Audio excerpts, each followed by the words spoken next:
Well, hello everyone. Welcome into TexAgs Rewind. David Nuno here with everybody. Everybody say your name. Say hi. I'm Kay.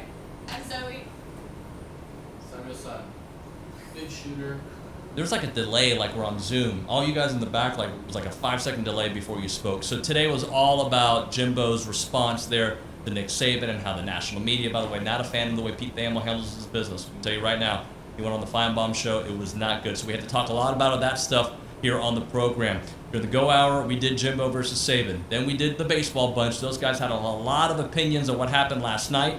Richard's one of those guys. Just wave. Just do something. Thank you. He's a good waver. Billy Liucci came on. We talked all about it as well. Liucci is calling in from a hotel. He had some great insight as well. And Boomer White, the former Aggie great baseball player, he was on the show. We had to break down what Schloss has been able to do in this first year and, of course, the series against Ole Miss. It is TexAgs Rewind. First off, why do you have to win a national championship? By the way, Jimbo has. Jimbo has one, yes. Yeah.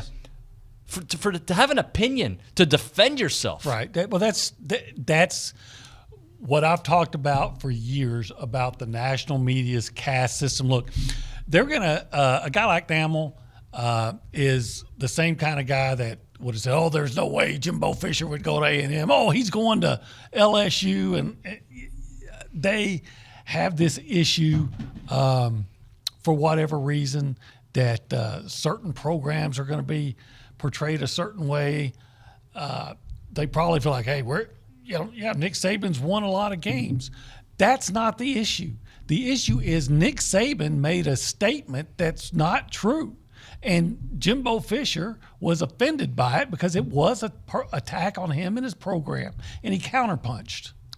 So some people think Jimbo crossed the line yesterday. No, he speaks right to me. He speaks to me. Yeah, he does. Y'all have the same personality. Like, you say something, I'm saying something back. Yes. Like, and I may be wrong, but I'm going to feel good about it. And Jimbo was not wrong. He was not wrong. By the way, he worked with Nick Saban, so he knows things. Now, did he throw out some things he shouldn't have? Well, if this guy's going to make accusations the way Nick did, the gloves are off, buddy. Let's go. Well, my issue with the whole thing when they say, well, if you're going to, Jimbo Fisher, if you're going to say or insinuate that Nick Saban has done some things illegally, where's the evidence? Yeah. But the same jackholes, can you say that on the radio? Yeah, J-hole. Yeah, okay. Jackhole. Yeah. The same jackals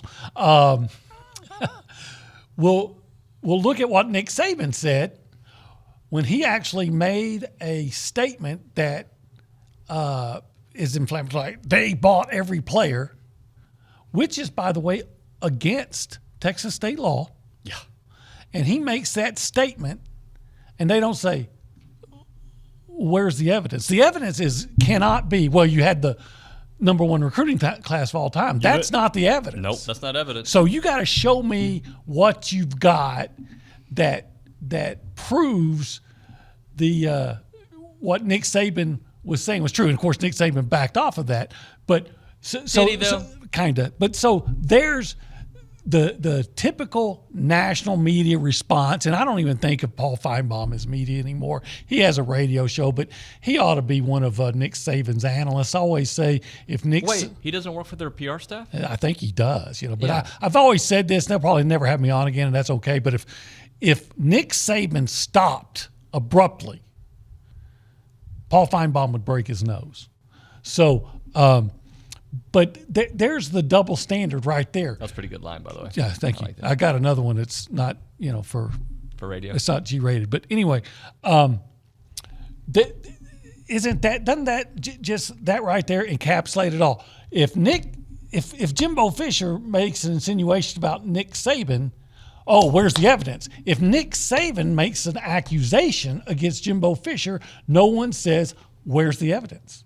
Exactly right. So how are we feeling about things now? They had the sweep last weekend. They could start off the Ole Miss series. Richard, since you didn't say much, I'd like you to start things off. About last night? Yeah, just in general, where we are right now, 4 in a row. It was one of those games, like they jump out to the 7-0 lead, and you're thinking, oh, they're just going to bash Ole Miss brains in. And then a wild pitch kind of drop third strike 3 wild pitch kind of changes the entire mojo of the game. And they still find a way to get it done. They pieced it together. Jacob Palish didn't have his best stuff, and then Will Johnson comes in and does what he needs to do. Third save in his last 3 appearances. He's got 3 in his career. He's been fantastic. And then the drama in the late innings was a lot of fun. And, I mean, that's who this team is, man. Yeah, I thought last night it felt a little bit – it didn't feel like, to me, the South Carolina A&M comeback where A&M was going to be on the South Carolina side because Ole Miss never got the real big hit to get them back in where you're going, oh, my God, like this could really happen. You know, for A&M, that was the Targach Grand Slam. Right. And changed the complexion of the game. But Ole Miss kept chipping away, getting singles and doubles here and there to I think they cut it to 7-5. And then A&M scored the final 3 runs of the game. But I thought Moon Menifee did a pretty good job. Nathan Detmer pitching 3 2/3 innings. From what I understand, that blister is a problem. Yeah. Like it opened up from what I was told. It opened up in the 3rd inning last night again. And look, I think in an ideal world, you take care of business this weekend and you go in the SEC tournament and you go, do we have to throw Nathan Detmer in the SEC tournament? Do you have to do that? Because of, what's the risk reward there? I think that's a cost analysis that the coaching staff's going to have to do. And I think you're in that position because you've put yourself into the top 14. Sure. Yeah. Oh, yeah. You completely, and it was a month ago. A month ago here on this show, I said, I see the path to them finishing in the top 4. And that was what I couldn't see before the season started. Their path, and they accomplished it. Now, I think you're exactly right as what you do tonight is a huge thing, not only for this weekend, but for the SEC tournament. It locks you into the 2-3 spot. You want to stay away from being on the Tennessee side of the bracket. And let's be honest about it. You don't want to play Tennessee. After you see what they're doing offensively, you want to go in, play the 2-3, be on that side of the bracket, and play as long as you can, not having the pressure if it's time to let Detmer sit and have other people start, because you may need one of them in the most important series of the year, a 3-game set to go to Super Regionals. I agree. Like I think if you are in a position where you win one more this weekend, you feel really good about hosting, you have to sit down before you go to Hoover next week and go, is it worth throwing Nathan Detmer in Hoover? I haven't been told that, but I would think that conversation has to be had because you have to get that foot. Like it's a blister. It's a really deep blister, and the only way that it's going to heal is time. Now, he can gut it out and pitch through it and bloody socket like Kurt Schilling, and Schloss told us that story on the radio. But that guy's got to be healthy for you to make a run in the postseason. So, Billy, beyond the 2 that I brought up, you went on a lot of shows yesterday. So what was the national feel? Some regional shows, some national shows. I mean, did you feel that most people were back in Jimbo on this? Yeah, and it changes as the conversation. It changes, like you just said at the beginning. It's like one of these Fox News, CNN, whatever, all those channels that I had to stop watching a long, long time ago.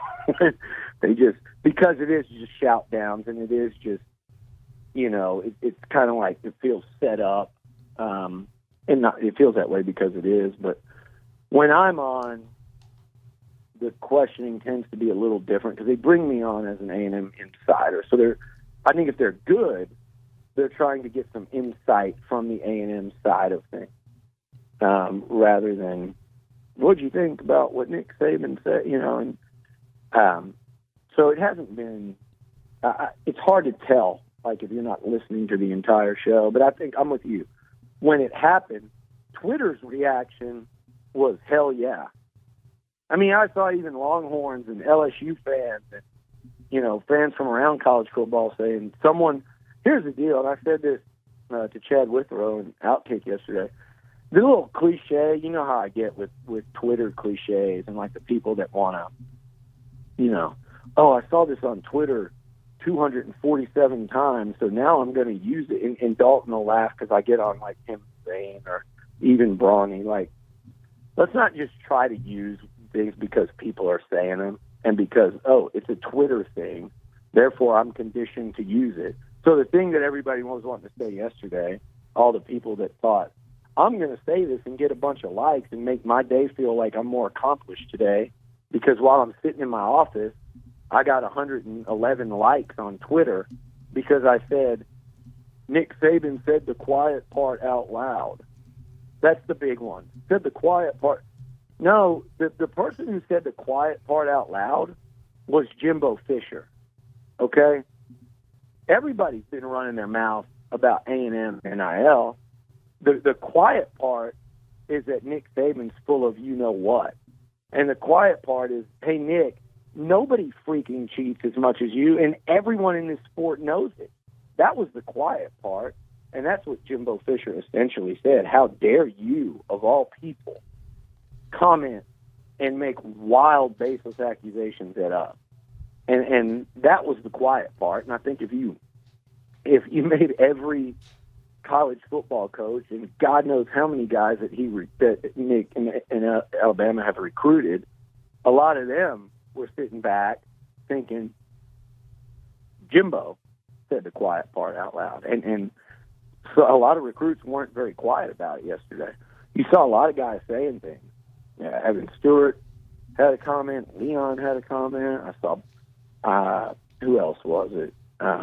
There were several A&M players. It's a car dealership at the Alabama football facility. You saw Jacoby Matthews, A&M signee, called out Bama's DC by name. Basically said Pete Golding's the only one that came at me like that. I mean, there was a lot out there if you looked for it yesterday. And but as the day went on, of course, the talking heads in the media on TV who just kissed the ring of Nick Saban, as the day went on, they were lining up to defend him and Alabama, because how dare A&M try to be a part of that club?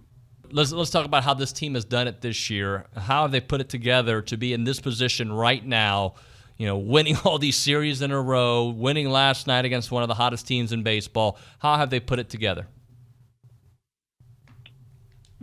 I think it's developing an offensive identity. It's kind of what I put my finger on, because we've seen this team bounce around every weekend to an arm or two that's really kind of had to get them through the weekend or a big game. But what you can take to the bank is that they're going to grind at the plate, and not only are they going to get big hits and have great numbers and multiple guys hitting over 320, 330. But you're just going to have guys that compete, and I think they channeled that at the beginning of conference play. Coach Schloss talks about that a lot, but they're absolutely relentless no matter how much they're down. And I think that where pitching is in the conference this year, aside from, I guess, Tennessee and a couple other arms, it's really going to come down to who's going to grind at the plate for all 9 innings and dig into the other team's bullpens. And I think that the Aggies have done that the best so far. Earlier in the show, Bronny gave us his perception of what happened last night with the quick pitch there to Dylan Rock, and potentially he said something around in first or whatnot. What was your whole take on how last night ended? I listened to a little bit of their segment earlier. I agree with what they were saying. I like to see a little fire in the Aggie dugout there. You don't really get a glimpse of that too often. So I think that was a positive. Obviously, Ole Miss never lacks any of that, but from the situation itself, interesting to say the least. You definitely can see from your couch that our offensive hitters have a pre-pitch routine that they're going to stick to no matter what. And with the time and the clock and everything that's going on, that can be frustrating to pitchers, especially when you're hitting better than they're pitching and you're winning the game. As a hitter and a pitcher, you want to try and dictate the pace of that game, of that at bat, and it seemed like the Aggies were doing that. And then, a couple of quick pitches later, I think all it was, David, was Rock a little frustrated. He got quick pitched, and adrenaline and competitiveness kicks in, and he probably just mouthed off, wrapped around the bases, fired up. I'd never seen a guy on the bases, a fielder chase a hitter or a batter runner, so to speak. So I thought that was unique and pretty immature. But, that's competitiveness, and that's the heat of battle. So a little ticked off, and I'm sure they weren't happy that they were losing, so that played a role in it as well. Boomer, you know Schloss pretty well. Has he changed his approach? Is it still the same guy that you met years back? What are you seeing from him this year that is maybe similar or maybe a little different from years past? Yeah, that's a good question. I would say, for the most part, he's the same guy through and through. The way he operates, runs a system, runs a practice, pregame, everything from antics on the field, from how he's going to approach pitchers and hitters in the heat of battle or just a discussion. I've seen the same man since I met him back in 2011. At the same time, I have seen a willingness, I guess, to change and adapt in a new university and a different culture and new coaches surrounding him. He had a coaching staff around TCU for, I guess, 4, 5, 6 years that were all outstanding. So he's come here and had to adapt that way. And I know he's not a guy that wants to go get a bunch of transfers and junior college guys, so he's had to go do that. So I think that definitely speaks to his ability to come into a new area and adapt quickly, whether that be just culturally or how he's going to recruit and coach and put guys on the field. But for the most part, yeah, I see him out there in the maroon and white. I joke about this a lot. It's kind of like an out-of-body experience because I'm looking at what I did for 2 years at TCU, and it's all meshed into maroon on the field that I did for 1 year at A&M. So I see a combination of both for sure, but he's brought a lot over that he did in Fort Worth. All right, this is going to be fun. We're closing out. You're still on the video.